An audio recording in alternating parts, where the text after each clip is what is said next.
So next part we will try to understand what was the cause that was leading to collection of sterile fluid due to these causes within the middle ear.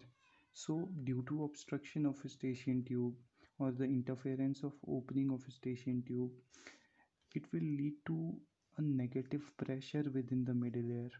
So finally the gas that is present, the air that is present within the middle ear will be absorbed through the middle ear.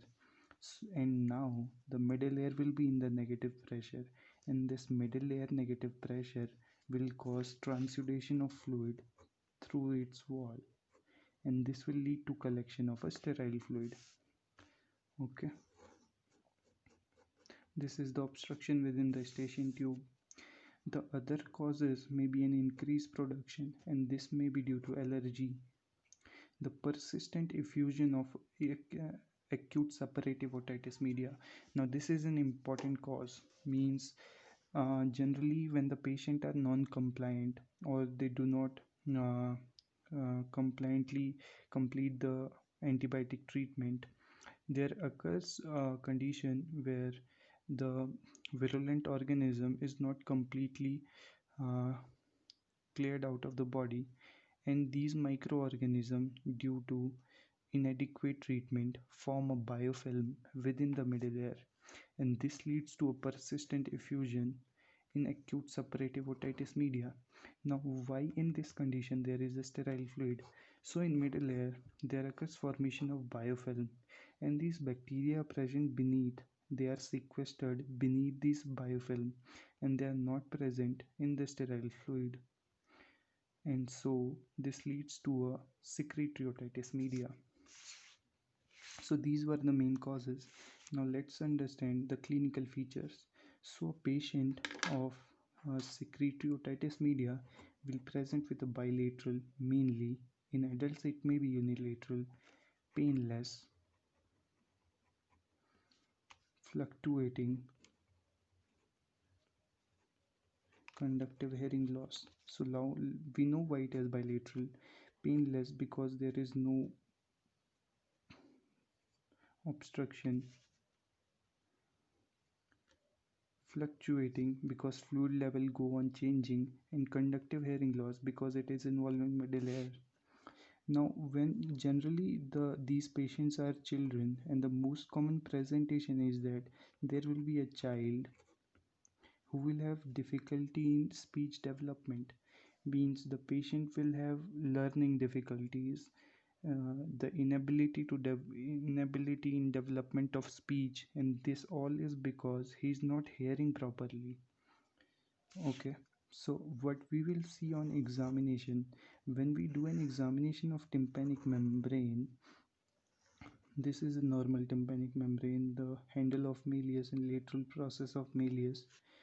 uh, what we will see is that the tympanic membrane is dull and retracted. This is because of the negative pressure that is created inside the middle ear.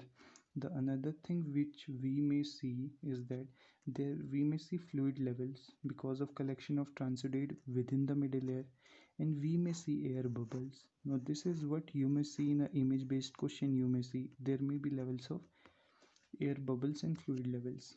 Okay, the other things which we may see, and which are that due to this viscous collection of effusion of transudate within the middle ear, there occurs deposition of cholesterol, and this cholesterol granuloma is what gives bluish appearance to tympanic membrane. So bluish tympanic membrane is due to cholesterol granuloma. The other thing which may see is that due to this retraction, there may be retraction pockets which may be formed in pars tensa, uh, pars flaccida, pars tensa, or we may see uh, these retraction pocket within the attic. Now these retraction pocket are the site for primary cholesteatoma. Due to these retraction pocket may result in primary cholesteatoma. The other thing we need to understand is that these retraction pocket, let's understand here, these retraction pocket here may be the attic retraction pocket, which may result in a primary cholesteatoma. Now this retraction pocket may go far more medially, and these may lead to ossicular erosions, because here are where ossicles are located. This will lead to ossicular erosion, and finally it may lead to an adhesive otitis media when it adheres to the medial wall of middle ear. So it may also lead to adhesive otitis media. What we will see in audiometry is that Rennie's test will be negative because air conduction will be worse than the bone conduction. Webers will lateralize to the same ear. We know why, it is conductive hearing loss. Schaubeck will be lengthened as known. The audiogram will show a conductive hearing loss of 25 to 30 decibels. And when we do an impedance audiometry, say this is a normal curve A, we will see a curve that is B type. Means due to station tube obstruction, first the pressure will go down, and then due to station tube blockade, we will see compliance is also reduced. So this is what is B curve, and the A curve is normal. B curve, remember B curve due to blockade of station tube.